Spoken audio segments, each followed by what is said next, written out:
ಸ್ನೇಹಿತರೆ ಬನ್ನಿ, ಈ ಪೆಪ್ಟಿಕ್ ಅಲ್ಸರ್ ಕಾಯಿಲೆಗೆ ಅಥವಾ ಸಮಸ್ಯೆಗೆ ಮತ್ತೊಂದು ಸುಲಭವಾದ ಮನೆ ಔಷಧನ ಹೇಗೆ ತಯಾರಿಸೋದು ಅಂತ ನೋಡೋಣ. ಅದಕ್ಕೆ ಬೇಕಾಗಿರುವಂಥ ಸಾಮಗ್ರಿಗಳು ಏನು, ಈ ಪೆಪ್ಟಿಕ್ ಅಲ್ಸರ್ಗೆ ಈ ಪ್ರಯೋಗಕ್ಕೆ ಬೇಕಾಗಿರುವಂಥ ಸಾಮಗ್ರಿಗಳು ಏನಂತ ಹೇಳಿ ನೋಟ್ ಮಾಡ್ಕೊಳ್ಳಿ. ಸಕ್ಕರೆ, ಆ್ಯಪಲ್ ಪೇಸ್ಟ್, ಹಾಲು, ಏಲಕ್ಕಿ ಹಾಗೂ ಬಾಳೆಹಣ್ಣಿನ ಪೇಸ್ಟ್, ಇಷ್ಟು ನಮಗೆ ಬೇಕಾಗಿರುವಂಥ ಸಾಮಗ್ರಿಗಳು. ಮೊದಲಿಗೆ ನಾವು ಸಕ್ಕರೆ ಮತ್ತು ಏಲಕ್ಕಿಯನ್ನು ಪುಡಿ ಮಾಡಿಕೊಂಡು ನಂತರ ಹಾಲನ್ನು ಬಿಸಿ ಮಾಡಿ ಅದನ್ನು ಹೇಗೆ ಮಾಡೋದು ಅಂತೇಳಿ ಹೇಳ್ಕೊಡ್ತೀನಿ. ಮೊದಲಿಗೆ ಕುಟಾಣಿಯಲ್ಲಿ ಸಕ್ಕರೆ ಮತ್ತು ಏಲಕ್ಕಿಯನ್ನು ಪುಡಿ ಮಾಡ್ಕೋಬೇಕು.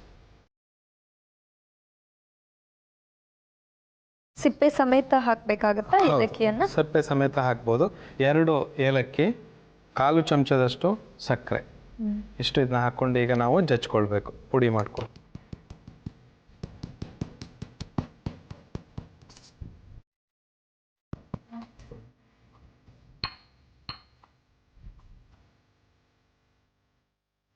ಕಿರಣ್ಮಯಿ ಅವರು, ಇದು ಸಿದ್ಧವಾಗಿದೆ. ಈಗ ಇದನ್ನು ನಾವು ಮುಂಚಿತವಾಗಿ ಫಸ್ಟು ಹಾಲನ್ನು ಬಿಸಿ ಮಾಡಿಕೊಳ್ಬೇಕು. 1/4 ಗ್ಲಾಸ್ನಷ್ಟು ನಾವು ಹಾಲನ್ನು ತೆಗೆದುಕೊಂಡಿದ್ದೀವಿ. ಅದನ್ನು ಇದಕ್ಕೆ ಹಾಕಿಬಿಟ್ಟು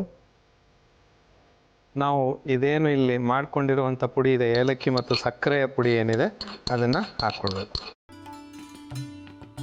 ಏಲಕ್ಕಿಯನ್ನು ನಾವಿಲ್ಲಿ ಯಾಕೆ ಬಳಸ್ತೀವಿ ಅಂತಂದರೆ, ಈ ಏಲಕ್ಕಿಯಲ್ಲಿ ಯಾವುದೇ ಒಮ್ಟಿಂಗ್ ಸೆನ್ಸೇಷನ್ ಇತ್ತು ಅಂತಂದರೆ ಅದನ್ನು ನಿಲ್ಲಿಸುತ್ತೆ. ಮತ್ತು ಅದಲ್ಲದೆ ಇದು ತುಂಬ ಒಂದು ಒಳ್ಳೆಯ ಲೇಪನವನ್ನು ಕರಳಿಗೆ ಕೊಡುತ್ತೆ. ಮತ್ತು ಅದಲ್ಲದೆ ಎಲ್ಲಿ ಗಾಯಗಳಾಗಿರುತ್ತೆ ಅದ್ರ ಮೇಲೆ ಒಳ್ಳೆಯ ಒಂದು ಲೇಪವನ್ನು ಕೂರಿಸ್ಬಿಟ್ಟು ಲೇಯರ್ ಥರ ಆಗಿ ಒಳ್ಳೆಯ ಒಂದು, ನಾವೇನಿದಕ್ಕೆ ಬಾಳೆಹಣ್ಣು ಮತ್ತು ಆ್ಯಪಲನ್ನು ಏನು ಪೇಸ್ಟನ್ನು ಯೂಸ್ ಮಾಡ್ತಾ ಇದ್ದೀವಿ ಅದರ ಆ್ಯಕ್ಷನ್ ಕೂಡ ಅದ್ರ ಮೇಲೆ ಆಗುತ್ತೆ. ಸೊ ಹೀಗಾಗಿ ಇದನ್ನು ನಾವು ಯೂಸ್ ಮಾಡ್ತೀವಿ. ಈಗ ಅದರೊಟ್ಟಿಗೆ ನಾವು ಮೊದಲೇ ಹೇಳಿದ ಹಾಗೆ ನೋಡಿ, ಈ ಯಾವುದೇ ಬಿಸಿಯಲ್ಲಿ ನಾವು ಬಾಳೆಹಣ್ಣು ಎಂದೂ ಹಾಕಿಲ್ಲ, ನೀವು ಕೇಳಿರಾಕಿಲ್ಲ. ಆದರೆ ಇವತ್ತು ನಾನು ತೋರಿಸ್ತಾ ಇದ್ದೀನಿ ಇದನ್ನು. ಈ ಥರ ಬಾಳೆಹಣ್ಣಿನ ಪೇಸ್ಟನ್ನು ಹಾಕ್ಕೊಳ್ಬೇಕು. 1 ಟೀ ಸ್ಪೂನಷ್ಟು ಬಾಳೆಹಣ್ಣಿನ ಪೇಸ್ಟ್, ಹಾಗೆಯೇ 1 ಟೀ ಸ್ಪೂನಷ್ಟು ಈ ಆ್ಯಪಲನ್ನು ಪೇಸ್ಟ್ ಮಾಡಿ ಇಟ್ಕೊಂಡಿದ್ದೀವಲ್ಲ ಅದನ್ನು ಕೂಡ ಹಾಕಬೇಕು. ಹಾಕಿ ಬಿಸಿ ಮಾಡ್ಕೊಳ್ಳಿ. ಉರಿಯನ್ನು ಕಡಿಮೆ ಮಾಡಿಕೊಂಡು ಇದನ್ನು ಮಿಕ್ಸ್ ಮಾಡ್ಕೊಳ್ಬೇಕು. ಈಗ ಆ್ಯಪಲ್ ಮತ್ತು ಬಾಳೆಹಣ್ಣು ಬಾಯಲ್ಲಿ ಬಂದರೆ ಅದನ್ನು ಹಾಗೇನೆ ಕಚ್ಚಿ ತಿನ್ನುವ ಒಂದು ರೂಢಿಯನ್ನು ಮಾಡ್ಕೊಳ್ಬೇಕಾಗತ್ತೆ. ಕಾಫಿಯನ್ನು ಅವಾಯ್ಡ್ ಮಾಡಬೇಕು. ಕಾಫಿ ಬದಲಾಗಿ ತಿಂಡಿ ಆದಮೇಲೆ, ಆಮೇಲೆ ರಾತ್ರಿ ಮಲಗೋಕ್ಕಿಂತ ಮುಂಚಿತವಾಗಿ ಈ ಒಂದು ಪೇಯವನ್ನು ಬಿಸಿ ಬಿಸಿಯಾಗಿ ಅವರು ತಗೊಳ್ಬೇಕಾಗತ್ತೆ. ತುಂಬ ಉತ್ತಮವಾದ ರೀತಿಯಲ್ಲಿ ಫಲಕಾರಿಯಾದಂಥ ಒಂದು ಪೇಯ.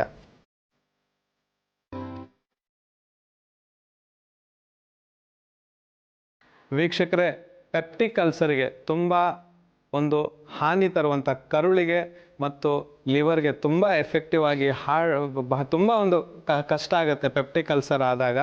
ಇಂಥ ಒಂದು ತೊಂದರೆಗೆ ತುಂಬ ಉತ್ತಮವಾದಂಥ ಒಂದು ರಾಮಬಾಣ ಅಂತ ಹೇಳ್ಬೋದು. ಈ ಕಾಯಿಲೆಗೆ ವಾಸಿ ಮಾಡೋದಕ್ಕೆ ಇದನ್ನು ನೀವು ಡೈಲಿ 45 ದಿವಸಗಳ ಕಾಲ ನೀವು ಕುಡಿತಾ ಬಂದರೆ ತುಂಬ ಉತ್ತಮವಾದಂಥ ರಿಸಲ್ಟ್ಸ್, ಮತ್ತು ಪೆಪ್ಟಿಕ್ ಅಲ್ಸರ್ ಬರೋದೇ ಇಲ್ಲ ಅಂತೇಳಿ ಹೇಳ್ಬೋದು. ಆದಷ್ಟು ನಾನು ಕೊಟ್ಟಂಥ ಮಾಹಿತಿ ಇವತ್ತು ಈ ಸಂಚಿಕೆಯಲ್ಲಿ ಏನಿದೆ ಅದನ್ನು ಧ್ಯಾನವಹಿಸಿ ಕೇಳ್ಕೊಂಡಿದ್ದೀರಾ ಅಂತ ಅಂದ್ಕೊಂಡಿದ್ದೀನಿ. ಅದೇ ಥರನೇ ಈ 2 ಪ್ರಯೋಗಗಳನ್ನು ತಾವೆಲ್ಲ ಮಾಡ್ತೀರಿ ಅಂತ ಹೇಳಿ ಅಂದ್ಕೊಂಡಿದ್ದೀನಿ. ವೀಕ್ಷಕರೇ, ಸಕ್ಕರೆ, ಏಲಕ್ಕಿ, ಹಾಲು ಹಾಗೂ ಈ ಬಾಳೆಹಣ್ಣಿನ ಪೇಸ್ಟ್ ಮತ್ತು ಆ್ಯಪಲ್ ಪೇಸ್ಟ್ ಇವನ್ನ ಹಾಕಿ ಸೇರಿಸಿ ಮಾಡಿದಂಥ ಒಂದು ಪೇಯ ಈ ಪೆಪ್ಟಿಕ್ ಅಲ್ಸರ್ನ ಹೊರದೋಡಿಸೋಕ್ಕೆ ತುಂಬ ಉಪಯೋಗಕಾರಿ ಅಂತೇಳಿ ಹೇಳ್ಬೋದು. ಅಂಥ ಒಂದು ಪೇಯ ಸಿದ್ಧವಾಗಿದೆ. ಪೆಪ್ಟಿಕ್ ಅಲ್ಸರ್ ನಿವಾರಣೆಗೆ ಮನೆ ಔಷಧ.